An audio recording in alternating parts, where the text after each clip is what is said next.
শুভেচ্ছা স্বাগতম। মিজান ভাইয়ের আগমন। লিল্লাহে তাকবীর, লিল্লাহে তাকবীর। সম্মানিত হাজিরিন, আমাদের কাঙ্ক্ষিত মেহমান উপস্থিত হয়েছেন। সকাল থেকে অধীর অপেক্ষায় যারা শীতে কষ্ট করেছেন, কুয়াশায় ভিজেছেন, তাদের প্রতীক্ষার অবসান হয়েছে। উপস্থিত হয়েছেন বিশ্বের অন্যতম প্রভাবশালী ইসলামী বক্তা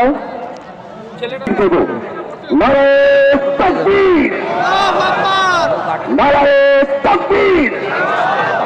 প্রত্যেকেই আপনারা মোবাইলে আলোচনা জনতার পক্ষ থেকে